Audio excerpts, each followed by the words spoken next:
Are you going to make that a tenet of the party to not take corporate PAC money during an election? Has that been talked about? One thing we will have as a tenet is total transparency around who's backing a campaign. And I think that's what people should expect. That was a no. When the operation of the machine becomes so odious, makes you so sick at heart that you can't take part. You can't even passively take part.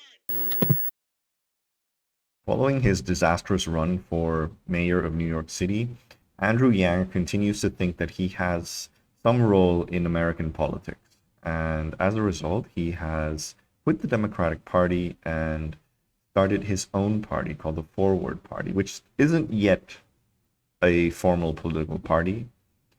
But yeah, he clearly has some ambitions as to turning it into a viable third party in the US's bipartisan political system. Now, before I start the video that I want to show, I just want to make it clear, from the very first moment that I heard of Andrew Yang, I thought he was an absolute fraud. And basically anyone that comes from, an entrepreneurial background and gets into politics should immediately be suspect. Immediately. And I found a certain segment of the left did not do that basic due diligence. And I saw a lot of simping for Andrew Yang by people like Kyle Kulinski, by people like Crystal Ball, that sort of anti-establishment online left, anti-establishment for the sake of being anti-establishment, that seemed to love him, despite the fact that a significant part of his following had very right-wing tendencies. And I think you should judge people not so much by what they say they are, but by who they attract. That's the single best, that is a very good case of the market actually fulfilling its objective as, an indicator of tendencies and trends. Don't believe what people say. Believe who follows them. Who do they attract? The same with Tucker Carlson, for example, who might brand himself as, sort of appealing to certain left views, when in fact his entire audience is literally white supremacists. So, and Glenn Greenwald fans. So Andrew Yang was kind of the same.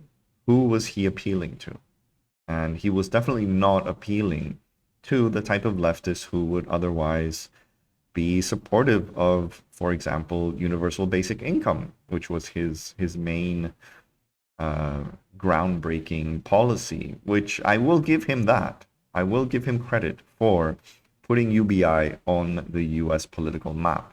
Not fully, but it's there. People may have never heard of it before until Andrew Yang came along, even though his version of UBI was a bit libertarian in the sense that it was basically a replacement, not a complement to existing government welfare schemes. And that's not the way that I think UBI should be proposed.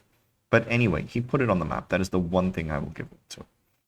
But aside from all that, I still think he's a fraud. He is a fraud. And after watching this video, this interview, he's been doing the rounds now. He was on Tucker Carlson's show, and later he was on the Young Turks. So I'm going to show a video of his appearance on the Young Turks. Not all of it, but just the bit that matters. As well as a snippet of his appearance at the Tucker Carlson show, which was later discussed also on the Young Turks for something rather controversial that Tucker Carlson said, and that Andrew Yang apparently did not challenge. So let's watch. Now, but let's stay on that point of the cultural divide and the extremes, because there is a massive cultural divide in this country, Andrew. So when you talk about economic issues, it's easy to get massive agreement without the talking points. I don't think it's easy, but the point that he's making is that cultural issues are harder to agree on, and that's true. Once you put in the talking points of the Tucker Carlsons, et cetera, then you're gonna get disagreement. And it's based on just, honestly, propaganda, et cetera. Okay, but that's the easier part. The harder part is the social issues. So how in the world are you gonna get people to vote for a party when the two sides of America, it's real. We don't agree with each other. One side says, hey, we don't want gay people to have the same rights as straight people.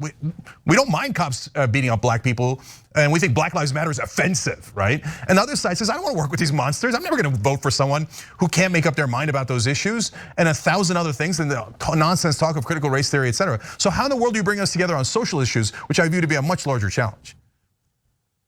Well, to take gay rights, which I think was your first example, I mean, there's actually relatively high consensus among Americans that gays should have equal rights, and that there's a relatively marginal group that right now is being elevated because of the fact that we have this duopoly that leads to the most extreme voices getting, frankly, like disproportionate attention. I mean, right now you have political incentives that.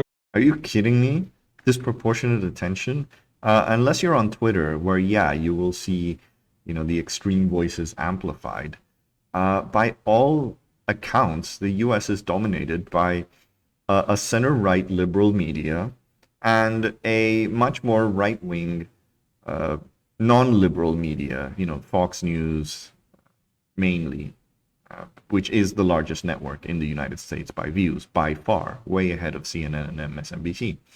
So what role does like the far left have in this? This is the game that Yang plays. He tries to equate the far more worrying in the sense that it manifests itself politically, aspects of the far right, and equates that with the far left, which has like zero political leverage, zero. What is going on in Texas, for example, with abortion? That's not normal. That's not center-right policies. Those are like full-on right-wing, if not far-right reactionary policies that are being implemented. They're being implemented. That's the fucking difference. It doesn't matter if you have 1,000 famous Twitterati tweeting about, tanky Twitter tweeting about turning the US into a people's republic, while you have an equal amount of right-wingers on Twitter, guys with frog emojis and hashtag MAGA, talking about deporting all black people. That doesn't matter. It's whose policies are actually being implemented. And the left has no such leverage. That's what he doesn't get. Or maybe he does get it, but he wants to make it seem like, both sides are just as bad. And ironically, that's the same game liberals play. So ironically, he's doing the job of the liberal establishment that he says that he's actually passing himself off as an alternative to. Reward the extremes, then media incentives, to your point, reward the extremes, and then social media pours gasoline on the whole thing. So if you have that as a dynamic, then it seems completely intractable. But if you sit someone down and say, look, like what can we agree on? It's much more likely that we're going to be able to arrive at consensus around even some very, very divisive social issues. And I'll use firearms as an example. You have like very extreme points of view. Obviously, I've talked to Americans of every background on this. And what I try and focus on is like, look, the number one victims of gun violence are gun owners by suicide. Like that's number one. So can we agree on that is a problem, and then try and focus on that? Like that there are. Dude, the problem with gun violence is not that people kill themselves with guns. That's not the problem. It's that they kill other people. If you want to kill yourself with a gun or a knife or whatever the fuck you want, that's fine. That's your problem. That is that's an issue that is not related to the issue of violence or crime. That's an issue related to mental health, many other, I would say, primarily medical and psychological issues. The weapon of choice does not matter. The problem there is that people are killing themselves. But what the hell does this have to do with the huge level? Like, if you strip the gun suicides, you still have a country that has a much higher rate of gun violence than any comparable Western country. So who cares about the ones who are using guns to kill themselves? That's not the issue. Also, the suicides are not counted in the homicide rate, which again in the US is way higher than any comparable Western country. So this is so strange. How on earth Were people like Kyle Kalinske and Crystal Ball so fucking stupid to not see that this guy is basically playing the same liberal game? We're like, well, let's see what we have in common with these people. Let's reach across the aisle. This is the same discourse, the same rhetoric, and also what he says, like when we sit down, we realize that we have more things in common. Again, that is not viable policy. Okay, that is not viable. Like, your party platform should not be, oh, we're gonna sit down with people and change them individually. You need to offer policies that solve these problems in a structural manner, not sitting down one-on-one with people, because you're never, ever going to manage to convince all of them. This is the same issue that I had with that debate between Brianna Joy Gray and, what was her name? Talia Levine, I think. I made a video on it. I'm gonna put it in the links at the end, because it's very relevant. That was the same argument that Brianna Joy Gray was giving. Well, we have to sit down we have to de-radicalize and deprogram all these right-wingers one-on-one. Whereas Talia's argument was much more sensible. Dude, you're not gonna be able to do that. You're just not. So this is unbelievable. Unbelievable. This guy is fucking stupid. Are elements that will enable us at least to make some degree of progress. But you know what's never going to result in progress is imagining that if we stay in our silos, that we're somehow going to overpower the other side. That, by the way, is just getting more strident. Let's talk about that gun example a little bit, because if you speak to whether it be someone from the Brady Center, whether it be Fred Guttenberg, whether it be Senator Chris Murphy, and you talk to them, we want to find some common ground on one gun issue, because that will be reasonable progress, incremental. It's not everything we want. And of course, they haven't been able to do it. They had a massacre in a preschool, and they weren't able to do it. Every day we wake up to it. I think it's noble. I think it's a great idea. I think hearing you talk about that and highlighting the suicides by gun owners being the #1 cause of death among of gun deaths is great. But there's also a challenge, and that's reality. And whether or not and I'm not a naysayer on this. I applaud what you're doing, but I do think that the fact that they're polarized, and I wouldn't even say polarized, the fact that the duopoly is the only way that power is able to be wielded these days, and it creates a stalemate, doesn't that make that a little more difficult than it ought to be for what you're doing? And that is exactly what we need to change, Michael. So for those of you who are watching are concerned about our democracy, you should be concerned. I'm deeply concerned. And if you look around the world, UK, how many parties does it have? 5. Sweden, 8. Germany, 10. Huh? Whoa, wait, 5 parties in the UK? There's really only 2 that matter. Labour and the Tories. That's it. It doesn't matter how many parties you have. Well, how stupid is he to not know this? Or how stupid does he think his audience is to not know this? 10. Netherlands, 18. If you have a system like that, do you really think that 9 parties would be against common sense gun legislation? No, you'd have much more variety of point of view, and you'd be able to get more done. It would also make the system much more resilient to authoritarianism. Really? Brazil has something like 40 parties. I'm not joking. Google it. I think it's 40, but it's definitely more than 20. And they have a fucking fascist in power. So don't tell me that the more parties you have, that's a necessary guarantee that you will not get extremists on board. This guy needs to have studied some basic fucking political science before thinking that he was a competent politician. That's all I'm gonna say. Because right now, the founding fathers never could have imagined national parties at the scale we have them. And then if you get a corrupt leader, guess what? Everyone's incentive is to fall in line, or they lose their job. Does that seem like an intelligent, robust, resilient system to anybody? If you had even 5 parties and then one of them succumbs to terrible leadership, that's not an existential threat. No, like that's where we should be racing as quickly as possible to make our system actually stand the test of time. Yeah, so look, when you talk about the problems in your book, Forward, it's hard not to agree. I mean, we might disagree a tiny bit on some of the details, right? But overall, we have massive structural problems. The duopoly, in my opinion, sucks, and it sucks in the opinion of a lot of people. So there's a lot of folks rooting for you to be able to tackle this. But when you get into the specifics of being able to win with a third party, Andrew, it just seems that our divide is too intractable. So one of the things that people should know is that this is an inclusive movement. You can join as a registered Democrat, keep your party registration, Republican, keep it independent, sure. And a lot of the races that we're going to be helping with, it's going to be in a Democratic primary, Republican primary. And is someone going to run under the Forward Party? Probably not, because it's not going to be like super helpful to them from day one. Like that's one reason why task number one is to get to open primaries and ranked choice voting, so you can actually get different points of view, not just Forward Party, but again, movement towards this robust system that we all can see is what we've been missing. So if you're not gonna want to win races, why are you even starting a party? Why aren't you starting a caucus instead? You know, why don't you do, you know what's been the most effective grassroots political movement in recent United States history? The Tea Party. Why don't you emulate the Tea Party's tactics?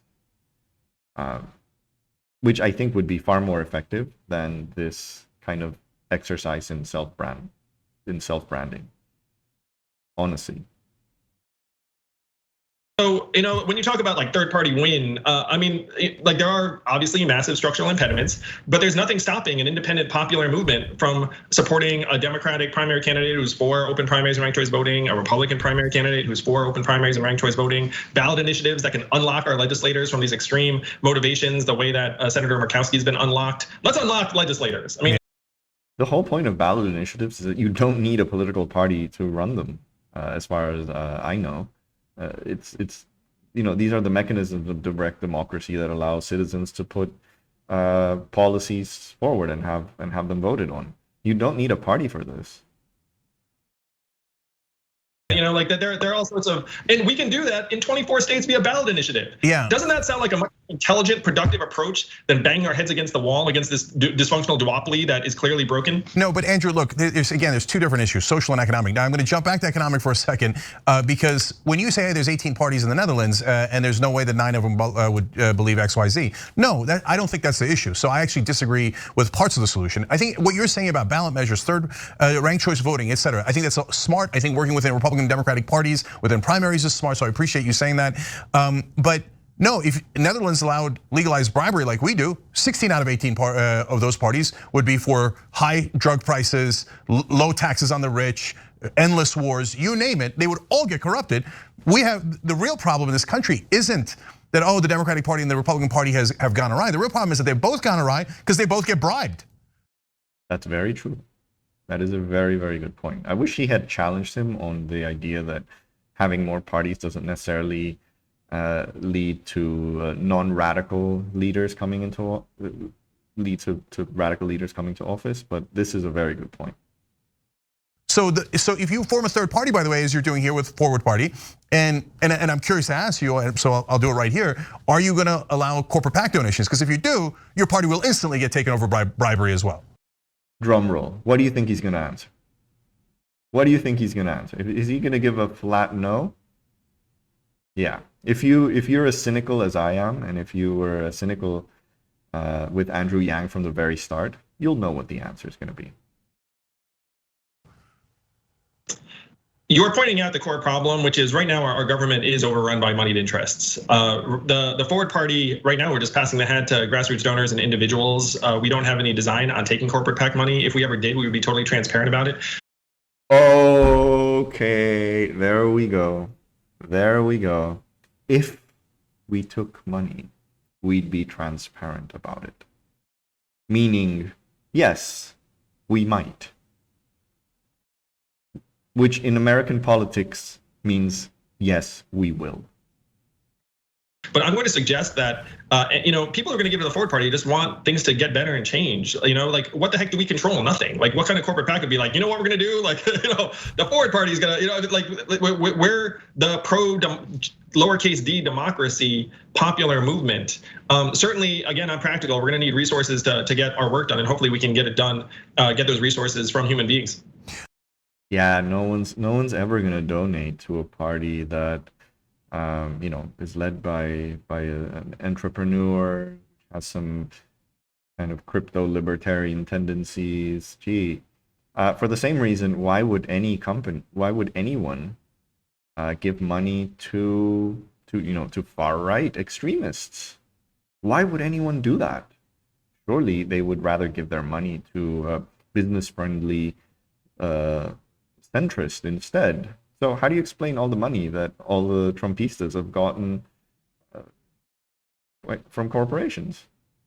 I mean, I'm sorry. This is such a bad excuse. This is such a bad argument.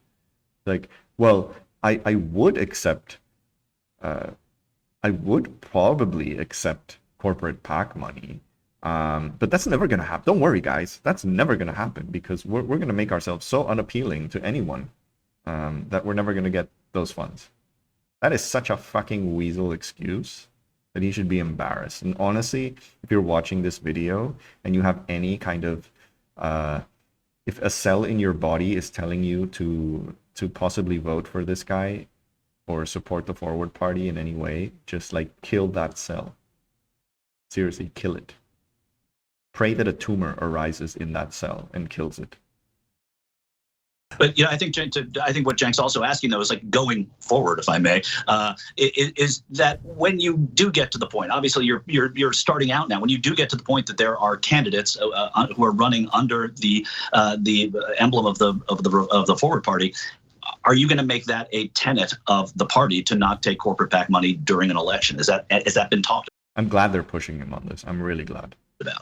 One thing we will have as a tenet is total transparency around who's backing a campaign. I'm telling you, this guy is a freaking fraud. He's a fraud. You can't listen to this interview and not think he's a fucking fraud. And I think that's what people should expect. Okay, Andrew, I want to ask you a little bit about, let me just, one thing, going forward again, like starting it up, fantastic, exciting. I was talking to a Yang supporter in Cedar Rapids, Iowa, who, after hearing you speak, and I asked, I was doing a story on it, and I asked that supporter, I said, what excites you about it? And he said, this person said to me, the newness. He said, though, he feels like it's a great first date, and he loves being on the first date, but he doesn't think it's going to go anywhere. What would you tell that Yang supporter about the Forward Party? That this is the first date of the Forward Party. You have the book out. You've got this momentum now, but where does it go? Where is it? If it's not going to make a huge splash next year, probably, but it may make a little one. How does it endure? If we get some ballot initiatives across the finish line next year, I am going to be great. No, absolutely, I understand that. But what about? I want to know about I would say to that person is that Andrew Yang is a happily married man, which is that I go on the first date, and then you know what I do? I call you, and then we go on a second date, and then a third date, and then eventually, I meet your family, and then I get down on one knee and put a ring on it. I'm a high commitment fellow. That's what I wasn't talking about Evelyn. I was really talking about. But no, it's the same thing, which is like. All right, this is just BS. This is just BS.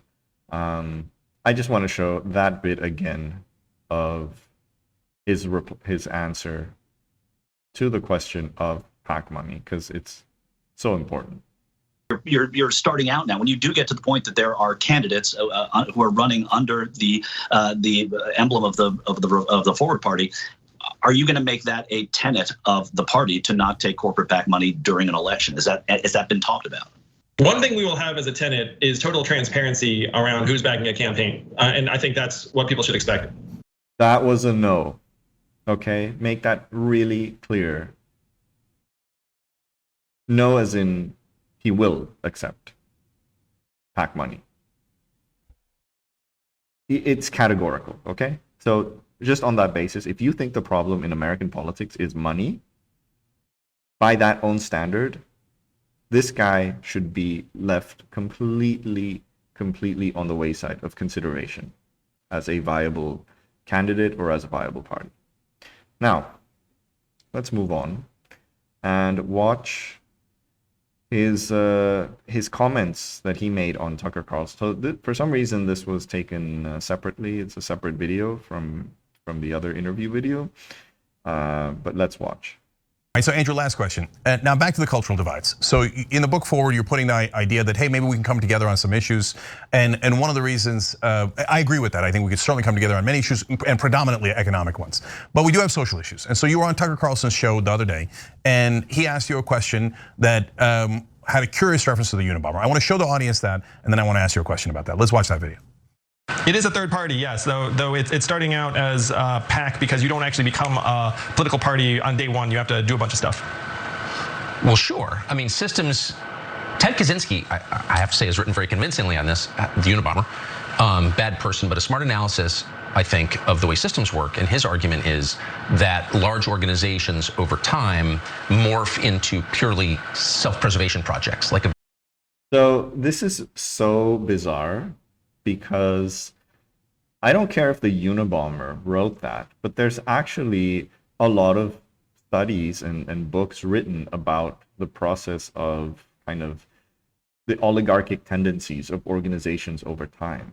And he could have quoted any of them. He could have quoted, for example, the Italian Vilfredo Pareto, who's also an economist. And he wrote a lot about this, the idea that elites over time become entrenched.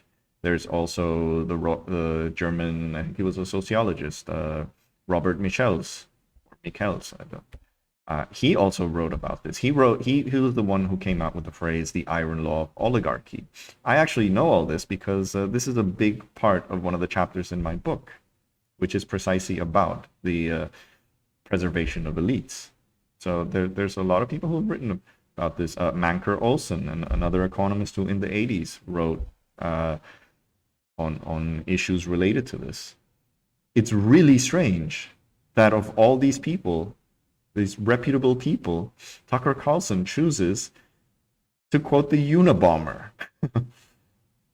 Is that the extent of his political science knowledge, the Unabomber manifesto? I would not be surprised. A big system in the end protects itself, and that's kind of all it does. So our two-party system is certainly in that category. So Andrew, there are a lot of people who say the same exact thing, but he chose to highlight the Unabomber there. And now 28% of Republicans say that it might be time for violence. And one of the people that are predominantly driving Republican voters in that direction is Tucker Carlson. And he keeps glorifying violence. And in that case, he glorified the Unabomber.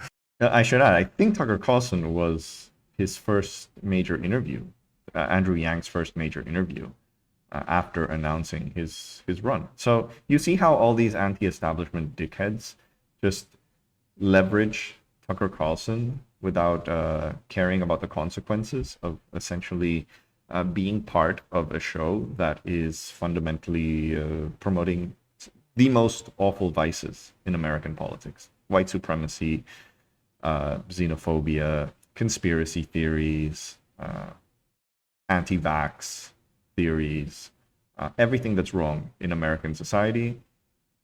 Tucker Carlson in some way exemplifies this. And that's your first pick for an interview. You gotta be kidding me. Like, you gotta be kidding me. Attributing a well-known idea to a guy who bombed and murdered people. So how do you invite people like Tucker Carlson or his audience to your party knowing these very dangerous proclivities?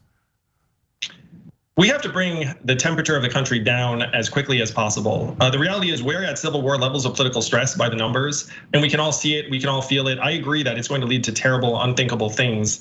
And I want to be part of an effort to help people see that that's not where we have to go. But unfortunately, that's where the system is designed to lead us. That's why we have to change the design of the system as quickly as possible for the reasons you're describing.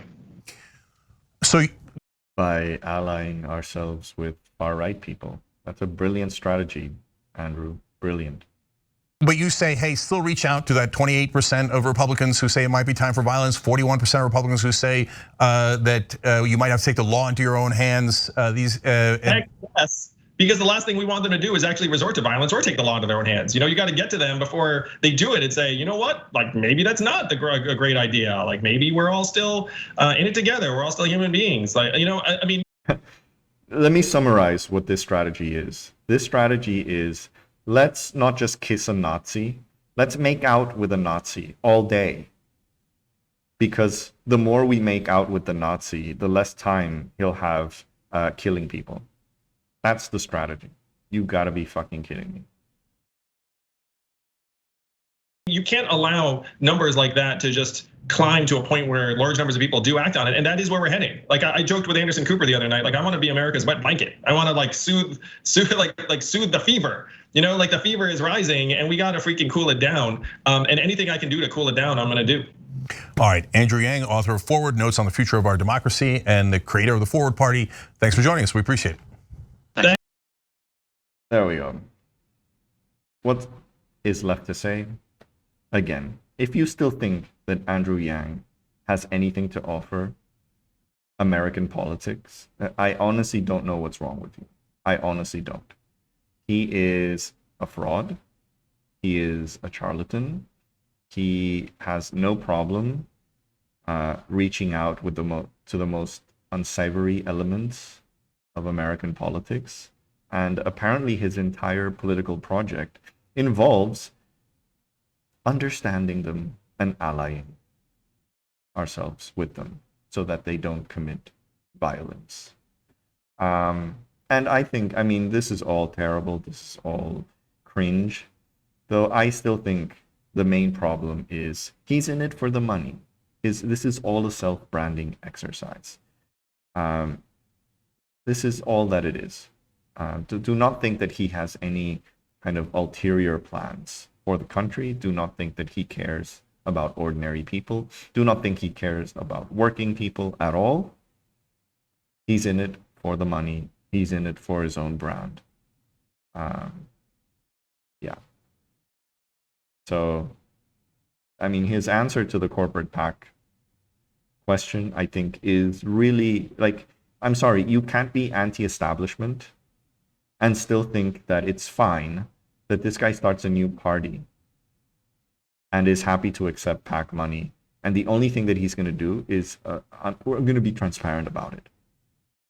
Like, that cannot be your argument that this guy is somehow anti-establishment. No, he's part of it. He is part of it.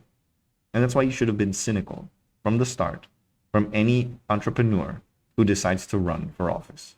You should immediately be cynical about it. But yeah, there you go. The Crystal Kyles, the Crystal Kyles. I know it's Crystal and Kyle and Friends or something. But, yeah, the Kyle Kalinskis, the Crystal Balls. I don't know what they saw in him. I genuinely don't. So, on that note, if you like this video, please like, please share. Most importantly, please subscribe. And even more importantly, don't give people like Andrew Yang the time of day. Like, just don't. They're not worth it. They're just not worth it.